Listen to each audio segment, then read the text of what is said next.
Indie films have the strangest names sometimes.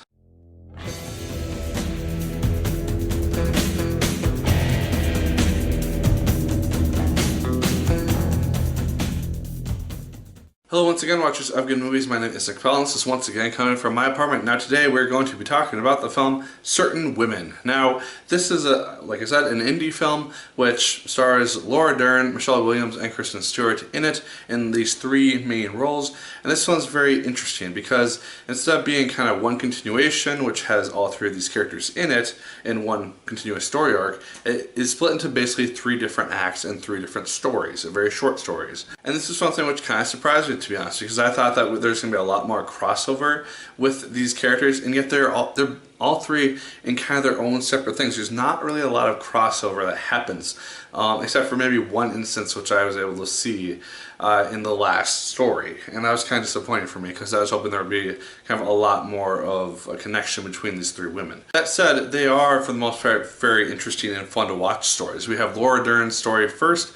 She is a lawyer who has a troubling client who got kind of screwed out of a workers' comp claim, it seems like, after a construction accident.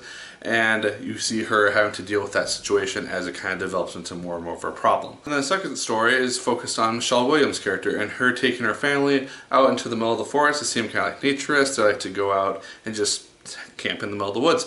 And her story focuses on trying to buy this sandstone from this old man that she knows. And that one I honestly found kind of the least interesting because I didn't really see the kind of point or the main thing that I was trying to showcase in it. I don't know. It just didn't really hold my attention as well as the first or third one. The third one focuses on Kristen Stewart as a teacher who's teaching school law or student law, one of the two, and she comes across a student who she befriends, and we have the story of those two people and their relationship. So like I said, these stories are not really that connected. They're all their own separate things. I would have really enjoyed it if it had been connected a lot more so, if Kristen Stewart had sat down with Laura Dern's character and had a conversation because they just happened to know each other or something along those lines. That stuff would have been kind of neat for me because it's just like, oh hey, these things aren't just random stories which are just put together into a movie for some reason. The performances are all very, very good. There's a lot of side characters who I'm not going to mention who all do really, really good jobs along with these three main actresses. I enjoyed all the performances in this movie. There was some kind of not great acting which showed up every so often, but for the most part the performances really, really well done, I thought. I also found it very interesting with the use of music, or at least a musical underscore for this film, because for the most part there is no music, at least from what I was paying attention to, until the very end of the film, where they decided to put kind of just music underlying the tone of the movie. But for the most part, it's all natural sounds. There's no music accompanying any of the scenes.